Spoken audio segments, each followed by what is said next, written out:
Howard, thank you so much, and I just appreciate the honor today to present for the National Council of Hispanic Employment and Program Managers. You know, when we first started this endeavor a little while ago, I began to learn more about your organization and what you do. I want to say thank you to all the people that made this possible.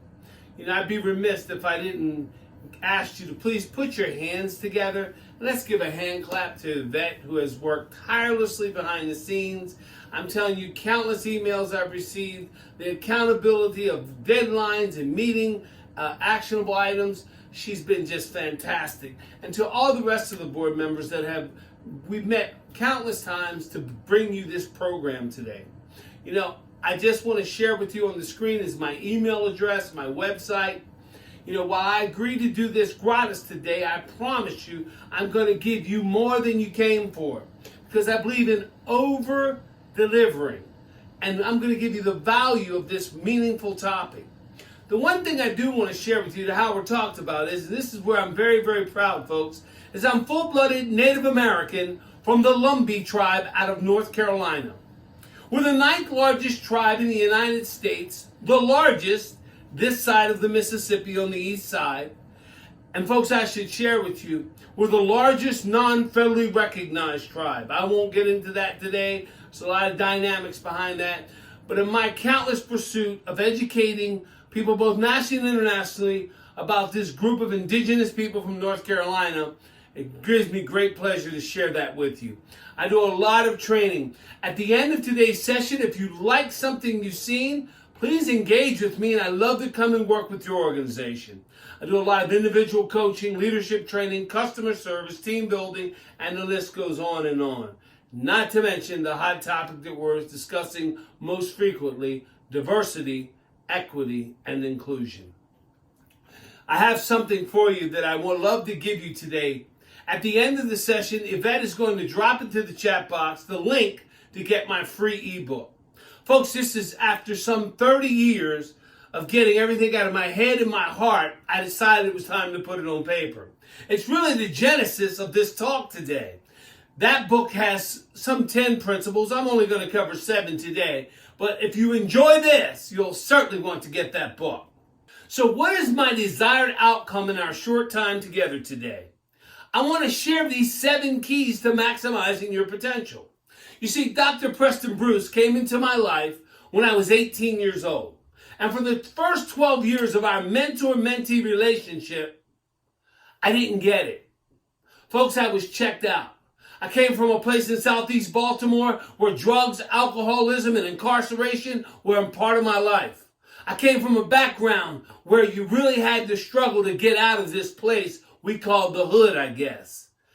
And I didn't really kind of understand the value of Dr. Bruce and what he had spent time pouring into my life.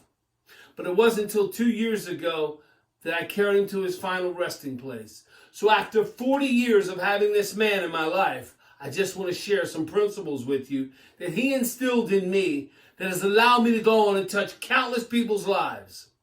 I'm also going to talk about the value that you bring to the workplace and why that's important as we talk about maximizing your potential. And then, more importantly, we're going to talk about developing a winning attitude. So you heard Yvette say this is an interactive session. Folks, normally I would be in front of you. For the last 13 months, I've not spoken in front of an audience. The last time I spoke was in Philadelphia of March of last year. I remember coming off stage and then driving home only to find the governor of Maryland had us in a quarantine, lock and order place. And then I thought, what will I do? Well, folks, I got to tell you, this has been one of the most fascinating times of my life. That now I get a chance every day to speak in front of a 4-inch camera. I have no idea where you're at. I can't see your face because I'm looking at a monitor and there's monitors all around me. And it's real tough to engage in this format. But I promise you, I'm going to turn the energy level up. And I'm going to need you to do likewise. Come to this short time together, and I promise we will learn. So what is my thought for this training? I think there should be a thought that sets the theme. You ready? Here it is. If you don't like something, change it. If you can't change it, change your attitude about it. Great Maya Angelou said that. What I want to talk to you about first is attitude. I believe attitude is everything.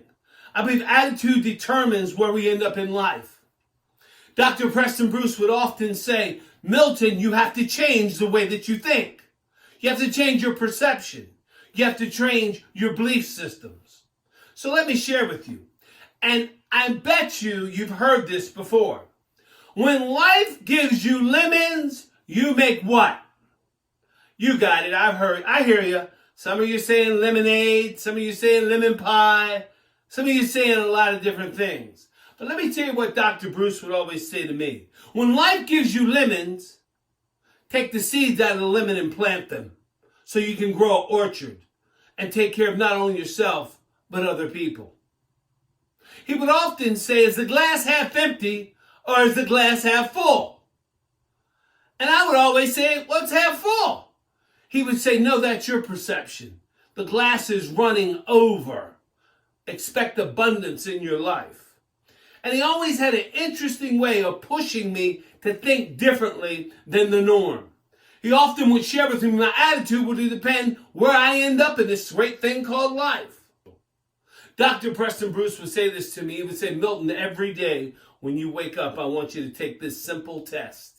He said, this will determine every day what you're going to get done, accomplish, and how you're going to be able to impact the world. He said, when you look into the mirror as you're brushing your teeth, ask yourself this question. Milton, do you like you? And if you like you, you can go out and impact people. You can make a difference. But if you don't like you, it's tough to maximize your potential. So while I showed you those three types of people today, I'm not going to ask you to evaluate yourself. You know who you are, but just keep this in mind. How difficult is it to maximize your potential when you're around people that aren't fulfilled? So today, I hope at the end of this, you discover your purpose and passion. Let's get started on these 7 keys. The first one is purpose. The next one is relationship. The third one is self-image. The fourth is fortitude. The fifth one is self-discipline. The sixth one is life plan. And the seventh one, we've kind of talked about already, is attitude. Let's start with purpose. You see, the 2 most important days of your life, the 2 most important days. Howard, the 2 most important days. Jimmy, the 2 most important days. Don't miss this. Is the day you're born and the day you discover your purpose and passion for living. I was born December 26, 1960. Event, I'm 60 years old. But the truth of the matter is, I discovered my purpose for living in December the 7th of 1989. So folks, I've only really been living for 30 years. Because now I know what it is I want to do with my life. I know how I'm going to make a difference. My goal is real simple, to leave the world a better place as a result of my being. We must discover our purpose. Here's some indicators that we know we've discovered our purpose. Number 1, the thing that you do will give you the greatest amount of joy. You will feel fulfilled. It will produce something inside of you that we can't even describe. Number 2, other people will enjoy when you're doing the thing that gives you purpose and passion. And number 3, you will be asked to do this thing time and time again. You know, in my travels, I've met people that said, Mr. Hunt, my purpose is not what I do for a living. It's what I do outside of work. It's what I do for my church, my community, the associations I belong in, charities, whatever it may be. Folks, I don't know what yours is, but I know you should at least take time to discover it. You see, in my first 2 jobs I had, I remember going to work just because they were giving me enough money to pay for a car and have a little money in my pocket. This is when I was 22, and I was just wandering around. I was a wandering generality. My goals consist of what we were going to do on Friday night, only to discover the older I get and got married and children and career changed, that my purpose changed. But here's what I want to tell you. it would be a good exercise to sit down with a legal pad. Sometimes it's easy for us to figure out what we don't want to do in life versus what we want to do. But you should write those down. This is not dress rehearsal, folks. This is the real deal. This is your life. This past weekend, I traveled to the tribal lands of North Carolina. I eulogized and led the order of service for my Uncle Sanford, 94 years old. And I remember as I was standing over the casket, giving this address to this audience, this is what I said. I said, he was a man's man. He was a man of character. He was not a character. He meant what he said and said what he meant. And his purpose was so evident in that room. That's what we should really be thinking about on the last day when they put you in the ground. What will they say about you? Or if they happen to have you be cremated or whatever your final resting place may be, what will they say about you? That's your legacy, which is part of your purpose. You should be today thinking like this. If I don't discover my purpose, I'm going to leave this world not having accomplished some things. Purpose is the first thing to maximizing your potential. I encourage you, please discover your purpose.